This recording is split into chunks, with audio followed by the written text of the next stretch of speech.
بسم اللہ الرحمن الرحیم۔ حدیث پیغمبر سے استہزاء کا انجام۔ ایک روز امام زین العابدین علیہ السلام کی مجلس میں ایک جماعت یکجا ہوئی اور کہا کہ ہم اس لیے آئے ہیں کہ آپ کوئی حدیث بیان فرمائیں۔ حضرت جانتے تھے یہ لوگ منافق ہیں، من جملہ ان کے زمرہ ابن زرار تو ایمان اور خشوع و قلب سے بالکل عاری تھا۔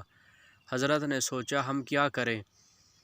اگر خاموش رہتے ہیں اور کچھ نہیں کہتے تو یہ لوگ کہیں گے کہ بخل کیا اور اپنا علم ظاہر نہیں کیا، اور اگر کچھ کہتے ہیں تو خوف ہے کہ تمسخر کریں گے۔ پھر بھی میں کچھ بیان کروں گا۔ حضرت نے ایک حدیث بیان فرمائی کہ میرے جد حضرت خاتم الانبیاء صلی اللہ علیہ وآلہ وسلم نے فرمایا ہے، جو شخص مرتا ہے اس کی روح اس کی میت پر رہتی ہے، یعنی غسل خانے میں اس کے جسم پر، اور تابوت میں اس کے تابوت پر، اور اپنے اہل و عیال سے رخ کر کے کہتی ہے، اے میرے گھر والو، تم میری طرح دنیا کا فریب نہ کھانا۔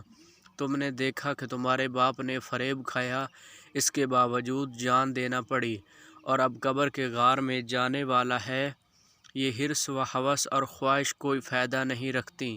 میں نے حلال و حرام جمع کیا، اب خدا کے یہاں اس کا حساب دینا پڑے گا، اور دوسرے لوگ اس مال سے لطف اندوز ہوں گے۔ تم حرص نہ کرنا اور حرام سے بھاگنا۔ حضرت کے اس ارشاد پر زمرہ نے استہزاء کیا اور تمسخر کے انداز میں کہا کہ اگر وہ بول سکتی ہے تو بہتر یہ ہے کہ جو لوگ اسے لے جا رہے ہوں ان کے کندھوں سے اتر کے بھاگ جائے۔ حضرت خاموش ہو گئے اور بدبخت زمرہ اٹھ کے چلا گیا۔ چند روز کے بعد ایک دن ابو حمزہ شمالی امام سجاد علیہ السلام کی خدمت میں حاضری کے لیے گھر سے نکلے۔ اثنائے راہ میں ان کے ایک دوست نے خبر دی کہ زمرہ مر گیا۔ یہ خود نقل کرتے ہیں کہ میں نے سوچا چل کے دیکھوں کیا ہوتا ہے۔ جب میں پہنچا تو اس کی میت سپرد خاک کی جا رہی تھی۔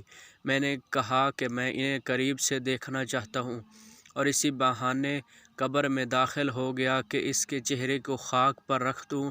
قسم ہے خدائے واحد کی کہ میں نے دیکھا کہ اس کے لب ہل رہے ہیں اور وہ کہہ رہا ہے، وائے ہو تجھ پر اے زمرہ، تم نے دیکھا کہ جو کچھ امام فرما رہے تھے وہی پیش آیا۔